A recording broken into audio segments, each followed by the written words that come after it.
John Noe unveils Greater Than We Believe with your host, Stephen King.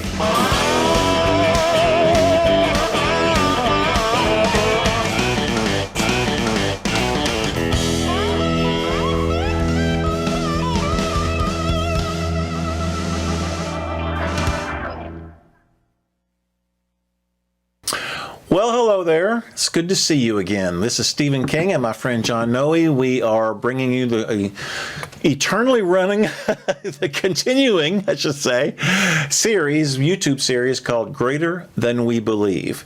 And for those of you that are subscribers or people that have been with us for a while, you know what the format is. We're here to help people to understand better just how wonderfully great our grand Lord Jesus Christ is, because no matter what you give him credit for, no matter how great you think he is, he's more than that. You can't come up with enough good things to say. We do like to help expose some of the man-made traditions and doctrines of men and that are prevalent in the church. We feel that the truth of the Word needs to be brought out, and the things that are not of the Word should be exposed. We're not being troublemakers. We're just trying to be loyal to the truth of the Word. Last week, last 3 weeks, we had we'd come off of our sabbatical, and we had a special set of videos called Stephen's Story, and it's basically what had happened during sabbatical. If you haven't seen that, I encourage you to go back and take a look at those 3 videos. Absolutely. Absolutely. I'm hoping that it will plant some seeds in your heart and mind and maybe motivate you to a little more active prayer life and taking God a little more seriously. Because you never know in this life what's going to happen tomorrow. We're not guaranteed tomorrow, are we? So meanwhile, since this is a teaching series, I think this is video number 193, but guess what? I have no idea what we're talking about. We usually go with subjects like we did the kingdom and eschatology and different subjects. Well, we're starting a new subject this week, and I have no idea what we're doing. John loves to pull surprises on me. I don't have a script or anything. So, John, you have to reveal to us what we're talking about this week. Well, let's see here.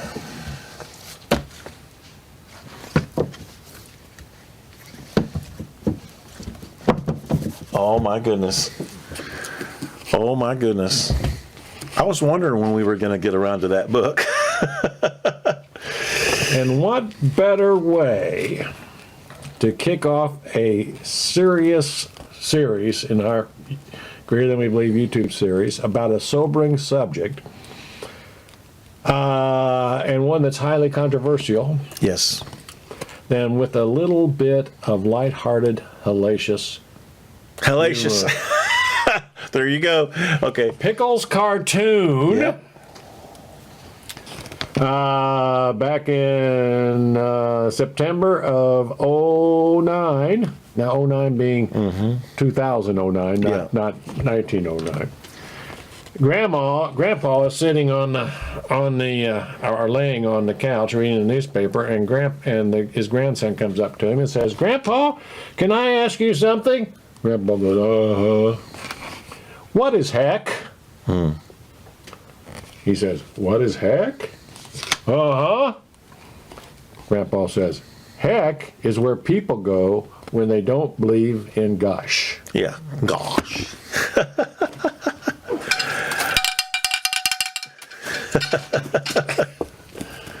How about that? Yeah. Let's take Greater Jesus off. Yeah. Put him back up there, if you would, and we'll put that right there. So, what do you think, Stephen? Hell yes, hell no. Hell yes, hell no. Side point for audience, this was the first book of John's that I read, and it changed my life. And so I don't know where we're going with this discussion, how long it's going to last. But I promise you, you're either going to love him or he's going to hate him. If you love the truth, you're going to love him. So, John, I'm eager. I'm very eager to get into this discussion because we're going to take it from beginning to end, aren't we? Well, hell yes. Hell yeah. Oh, come on. And I'm not kidding, by gosh. By gosh, yeah. Hell is a heck of a problem. Yeah. So, what image races through your mind when you hear about this subject or whenever this subject comes up? How many of those images of hell, fire, and damnation and all stuff go through your mind when, positively or negatively? And how has that affected the lives of others that you know, positively or negatively? And has the whole issue of hell changed your life? Or has the whole issue of heaven changed your life? Or both? And if so, how so? Or has the idea of an eternal hell troubled, confused, and worried, or perhaps delighted you? How do you grapple with it? Well, all joking aside, Stephen, hell is a huge problem for a lot of people. It is terrifying. It is haunting. It is a concept that has thoroughly permeated and embedded itself in all areas and aspects of our society. Nobody is immune. That's true. In her book, Raising Hell, Sharon Baker characterizes our modern day obsession this way. She says, hell intrigues us, plagues us, causes us fearful discomfort, and begs us to think critically and honestly through its implications. Furthermore, this attraction to or obsession from hell has been going on for centuries. Yes, I've written extensively about it in my book here, as you all know. Hell yes, hell no. Fact is, every week in churches all around the world, multiple millions sit snug in their pews, believing that when they die, they will go up the proverbial fire escape. You see the fire escape here, the platform and the stairs going. They will go up the proverbial fire escape to heaven to spend eternal life in a bliss with God because they are born again and saved. Meanwhile, vast majority of humankind, untold billions, will go down the proverbial fire escape into the flames of hell after they die, because they have not believed in Jesus, have not repented, and have not been forgiven their sins, and are not Christians. And they will suffer awful, painful, conscious punishment and torment forever and ever with no hope or chance of escape. Christians further are told that this eternal punishment and torment glorifies God. Because as Baker, that's still Baker. Because Baker, still in her book, the reason it glorifies God is because, quote, according to her, it serves divine justice. Or does it? She also cautions, if you think these, what's the word? What's that word? Heinous. Heinous. Heinous. Heinous. I rarely run across that word, heinous. Heinous representations of hell are horrific. Take a look at these equally ghastly portraits of God, the mastermind behind this abysmal abyss. And she then quotes the famous preacher Jonathan Edwards, 1741, as he rants and raves about, quote, the God that holds you over the pit of hell, much as one holds a spider or a loathsome insect over the fire, abhors you and is dreadfully provoked. His wrath toward you burns like fire. He looks upon you as worthy of nothing else but to be cast into the fire. Goodness. Continually, Stephen, Christians have been and are assured by their leadership of the certainty of these two opposite and otherworldly destinations. Hence, for most Christians, hell is an established fact, a core belief, and a foundational doctrine that's taken very seriously, or so it seems. But it is, as Baker also points out, quote, part and parcel of the good news. But when is anyone's eternal torment good news? For other Christians, Stephen, hell is not so taken, but is considered to be a soul-sickening subject, whether it's a figurative hell on earth, or whether it's going into a literal hell after this life is over. Ironically, however, Muslims are taught exactly the opposite. You know what they're taught? What's that? It's Christians and non-Muslims, the infidels, and any Muslim who does not rightly follow Islam, who are going to burn in hell forever. No matter how pious and God-fearing they may have been during their earthly lives, in the Quran, am I pronouncing that right? Quran, the holy book of Islam, which was written 500 to 600 years after the Bible was written, and draws from the Bible.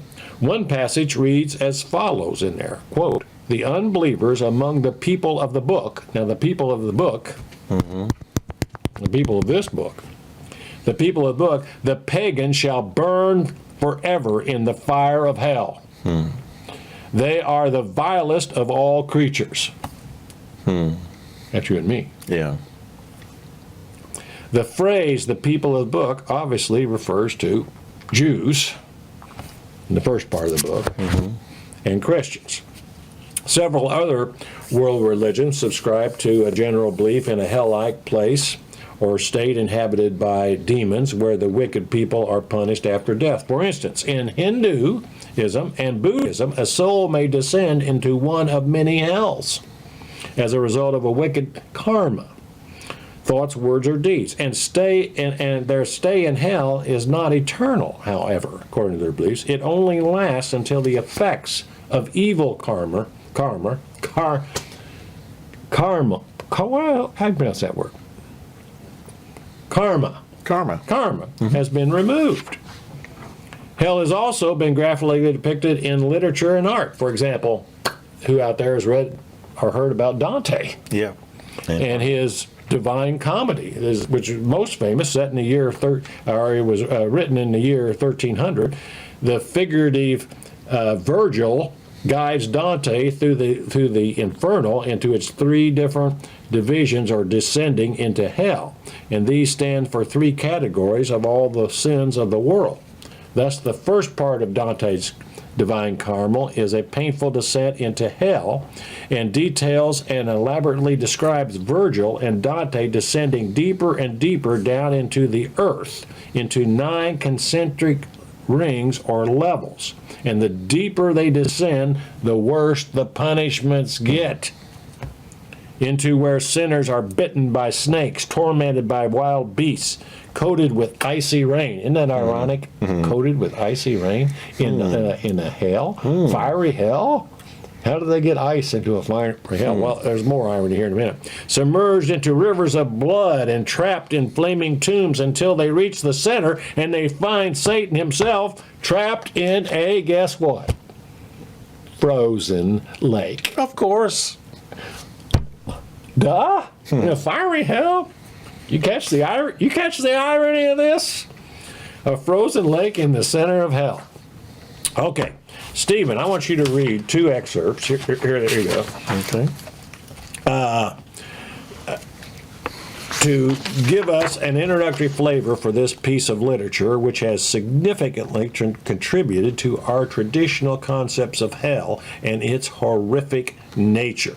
And these are from Dante's Inferno. Can you read those 2? Mm-hmm. Therefore, for your own good, I think it well you follow me, and I will be your guide and lead you forth through an eternal place. There you shall see the ancient spirits tried in endless pain, and hear their lamentation as each bemoans the second death of souls. And then the next one about the sign on the gate to hell. The sign on the gate to hell says, "Abandon all hope, ye who enter here. These mysteries I read, cut into stone, or I read cut into stone above a gate. And turning, I said, Master, what is the meaning of this harsh inscription?" Well, Dante goes on and describes it, and that has set the precedence for a lot of people's concepts of the so-called hell. In 1885, the European artist Gustave Doré, if I'm pronouncing that halfway correct, illustrated these 3 afterlife versions out of Dante's Divine Comedy with 135 specially made metal plates. From the depths of hell to the mountain of purgatory and up to the realms of paradise. And his illustrations depicted the passion and grandeur of Dante's masterpiece, Yes. the Divine Comedy. And they illustrate grotesque images of suffering and anguish, which have horrified and, again, haunted humankind ever since. In the 17th century, the controversial English poet John Milton set forth a similar presentation of eternal punishments of hell in his highly acclaimed epic, Paradise Lost. But exactly where hell is located has not been proven easy to pin down. I mean, whether it's an infernal region or regions that reside deep down in the middle of the earth, as the ancients believed, or on another planet in outer space somewhere, or no particular place, or is it everywhere heaven and God is not? Neither is our religion nor the heathen brethren quite sure nor in agreement about who goes there and for how long or what happens and if there's any chance of any kind of escape. For instance, the question of what happens to children dying without having been baptized has plagued Catholics and Protestants for centuries. And the irony of irony, however, is this. Many people have real and serious problems with the afterlife beliefs about hell, as well as those who do not believe in hell at all. And they readily and frequently use the word in everyday speech. Do you realize that? And it's usually in a derogatory manner. Here are some examples. I'm going to read the red underlined ones. I want you to read the yellow. Okay. So I'll read the first one, and then you read the second one, and we'll just go right through it, okay? Hell, cursing, and slang. You're going to hell. The hell I will. Go to hell. Damn it to hell. Come hell or high water. For the hell of it. One hell of a mess. One hell of a gal or guy. Going to hell in a handbasket. Not until hell freezes over. You're gonna catch hell for that. To hell with it. It's hotter than Hell. hell. It's colder than hell. What? Let's get the hell out of here. What the hell is going on? She's mad as hell. Hell yes. Hell no. And on and on and on it is going. The fact is, Stephen, which book is this? Michael Whitman's book. He talks about this. The fact is, according to Michael Whitmer, Christ Alone, quote, hell has had a surprisingly prominent place in the popular imagination of cultures and religions all around the world, even in slang comments such as that. But nowadays, the Bible is considered to be the primary source of hell proclamations, denunciations, and slang phrases. But do you know what the Bible literally says about hell?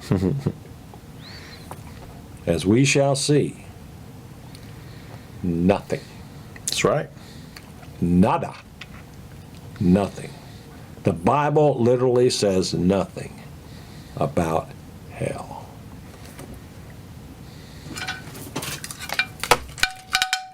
What do you think about that? I think there's people out there saying, wait a minute, Jesus talked more about hell than he talked about heaven. Nope. Yeah, we're going to get into that. Nope. Another irony is the strong impression that hell, or the avoidance thereof, is the main tenet, or at least a major tenet of Christianity. Right. And many Christians find a perverse pleasure in believing that all others get punished forever in an afterlife permanent region of the lost called hell. This traditional belief in afterlife curse is so ingrained in the collective consciousness of society, all society, that it is now variously termed, quote, according to Timothy Heller in his book, The Reason for God, Belief in an Age of Skepticism, quote, it's one of Christianity's most offensive doctrines. Wow. Morgan and Peterson, in their book Hell Under Fire, call it the ultimate intolerant doctrine.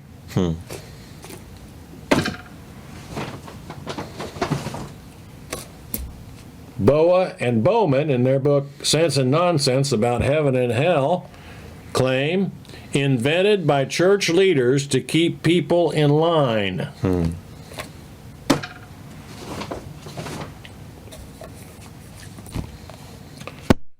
Edwin Lutzer, pastor of a big church up in Chicago, I believe it is, in 1 Minute After You Die, says it is the theological H word, a subject too trite for serious scholarship. Wow.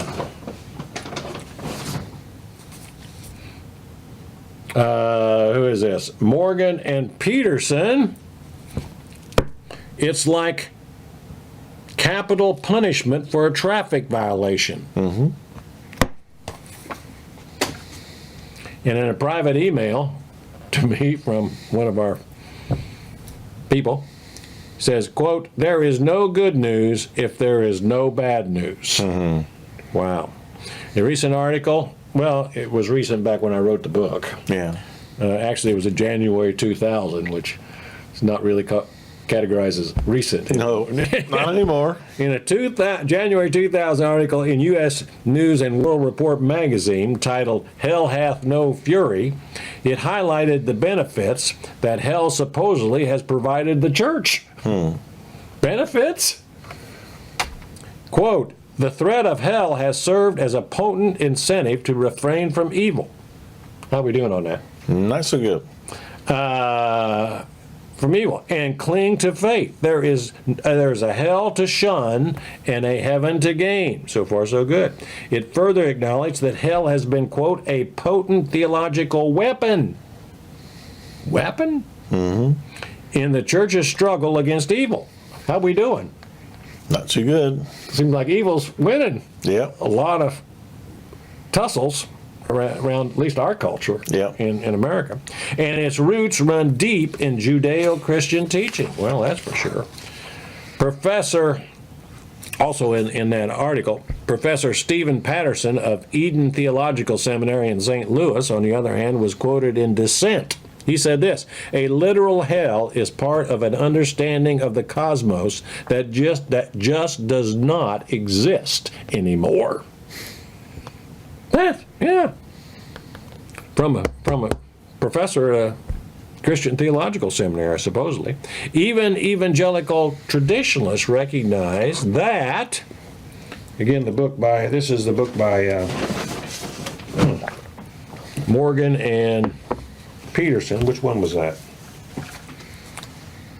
That one.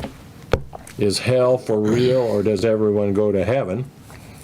Says, Christianity's historic teaching on hell is now routinely dismissed as an embarrassing artifact from an ancient age, a reminder of Christianity's outdated worldview. Boy, that's quite an indictment. Yeah. Wow. Not surprisingly, many TV and church evangelists, as well as stereotyped hellfire and brimstone preachers, pound on the pulpit and harp on the heaven or hell message and threaten churchgoers with burning in eternal hell if they don't come to Jesus. Also, not surprisingly, Brian McLaren, in his book The Last Word and the Word After That, states, many theologians and preachers have downplayed or dropped the idea of hell. Is that good news or is that bad news? Because it depends on who you're asking. Most non-Christians today scoff at the notion of hell and take a sarcastic attitude of, you've got to be kidding me. Yeah. Wow. Nevertheless, Stephen, the vast majority of today's proclamations of hell come from Christians reading their Bibles. And in some Bibles, the word hell is in there. Mistranslated. Yes. We'll get into that later.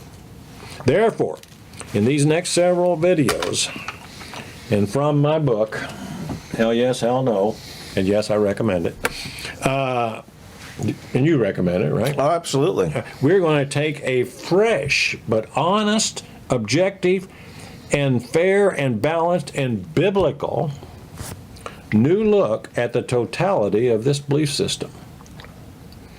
And do so, again, from what does the Bible say and not say.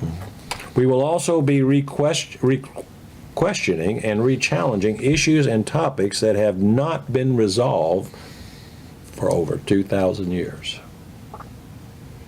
However, I am not the first to undertake this effort. Several Christian leaders and theologians throughout the church age, from the first century to the present, have questioned whether a just and loving God would create such a place as hell. Others have ambiguously claimed that, and I'm quoting from the World Book Encyclopedia here, the H volume, quote, hell is not a real place, but a symbol of the anguish caused by the loss of God or godliness. But most Christians, Stephen, however, and rightfully warn that, quote, God has appointed us to faithfully deliver his message, not to compose or edit it. This statement was made by Randy Alcorn, very famous author. His famous book is called Heaven. And it's Mark Galley, who used to be a managing editor of Christianity Today magazine, in his book, God Wins. Let me read that again.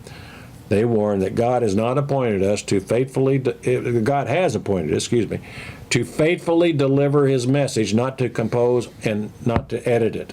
Well, that's exactly what we're going to be doing as we look at hell, based upon a biblical approach. So please be assured that that's exactly what we're going to do. And if I were you, I'd want to tune in to these next videos on hell yes, hell no. Hell yes, hell no. Thank you, John. So hell yes, let's do that. Well, I hope that whet your appetite for the discussion to come. Like I said, this was the first of John's books. I had not even met him. Well, I think I met you, but I didn't know who you were. But I looked him up on Amazon because I heard he'd written books. And I was looking at, and he'd written a bunch. He's very prolific. And that one just caught my attention. And it just so happened that I was really pondering the subject, the whole subject of hell and what it is, and whether there's literal flames or whatever. And so I thought, I'll just read that. And it opened my eyes to a lot of things. You're in for some good stuff here, folks. So please be sure to tune back in next week. You got any ballpark idea how long this is going to take? This is going to take a bunch of weeks. No. Yeah, if we tried to cover the whole book, that might take quite a while. But this is very well documented. Everything John said in the book is backed up completely. He's going to go to the original languages and so forth and so on. This is not just an opinion piece. This is just a factual piece that you can make your own decisions on. But it changed my life for the better. So come back and see us. We'll see you next week. Thank you and God bless.